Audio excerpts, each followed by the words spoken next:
Comment faire des ferraillages de plusieurs poteaux et aussi des nomenclatures et schémas de façonnage des armatures dynamiques et automatiques sans plugin et avec plugin Caterpillar Pack sur Revit. Je m'appelle Francisco Terdi et je suis dessinateur poster BIM Revit avec 8 ans d'expérience. Sans plus tarder, nous allons commencer. On va utiliser cette plan de coffrage là dans structure, armature. On va choisir une forme d'armature qui contient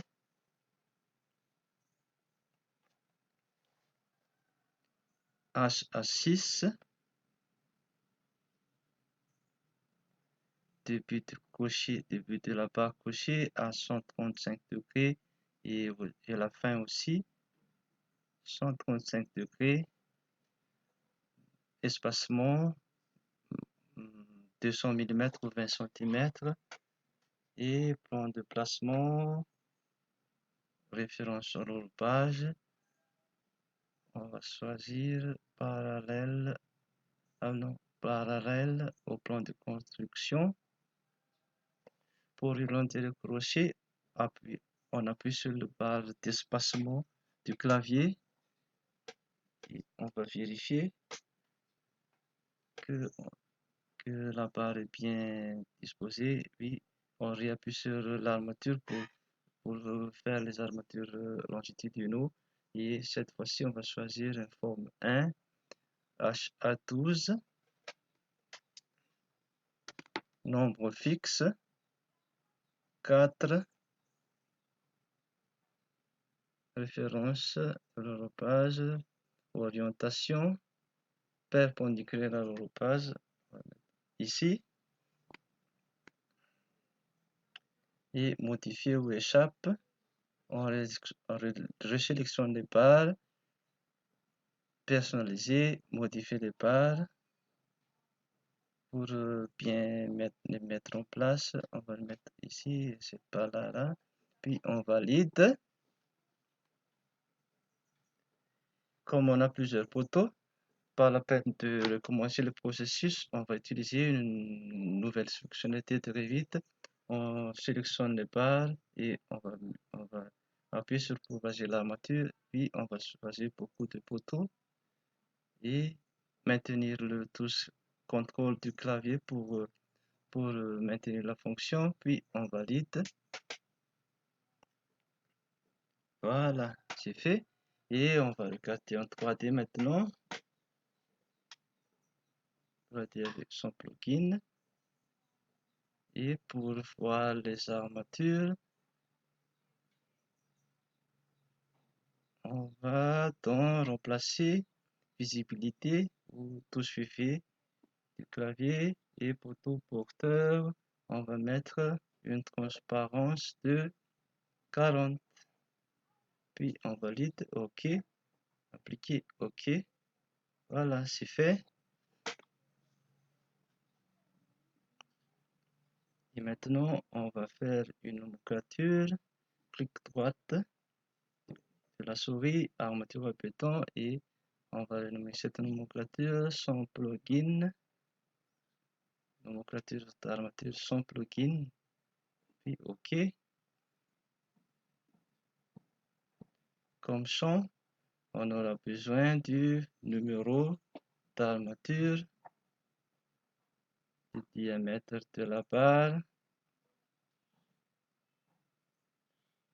puis longueur de espacement, longueur de la barre, longueur totale et du schéma de façonnage. Puis on valide. On va trier cette nomenclature, trier regroupement, on désélectionne détailler sa concurrence et on va le trier avec les numéros d'armature. Voilà, on a notre nomenclature. On va mettre ça dans une feuille. Le 3D est déjà là. Et on va mettre la nomenclature qu'on a créé ici. Voilà. Et maintenant, on va faire une nomenclature avec le plugin Createc Webpack. On ouvre la vue. Je trouve que c'est plus pratique d'utiliser la feuille. Comme ça, vous verrez le changement qui se fait automatiquement. On va activer la vue, clic droit et puis activer la vue. On sélectionne cette photo, puis on va clic droit, sélectionner toutes les occurrences. Et pour le pack, liste des barres, puis on choisit nomenclature et créer une répartition. Voilà, une jolie nomenclature s'est créée automatiquement. Et on va mettre cette nomenclature, on va la renommer d'abord avec plugin. On va mettre là une nomenclature dynamique et intelligent qu'on va vérifier tout à l'heure. Tout d'abord, on va faire une totale des armatures, on va activer la vue et puis on sélectionne les photos et on clic droit, sélectionner toutes les occurrences visibles dans la vue, puis pour le pack, liste des barres et maintenant total des armatures, créer et étendre la répartition, puis OK. Voilà, et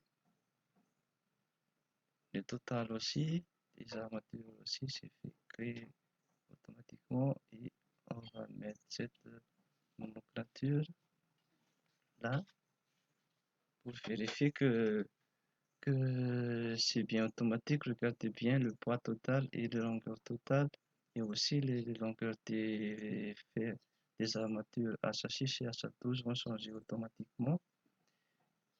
Donc, on va armer les poteaux qui n'ont pas été, qu'on n'a pas ferraillé et on sélectionne ça et puis regardez bien, je vais sélectionner les 3 derniers poteaux et la nomenclature va se mettre à jour automatiquement. Oui, ok, bien c'est fait, on valide, ok. Donc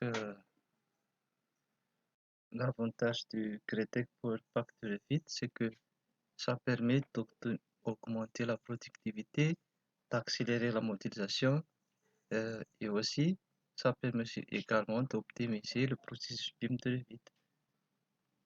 En 3D maintenant, visibilité des armatures, puis OK, regardez aussi bien, sans le glace, les travaux impeccables. OK, puis on va mettre cette 3D dans la feuille. On va le mettre ici. Voilà, on a terminé. On va mettre ça en ligne.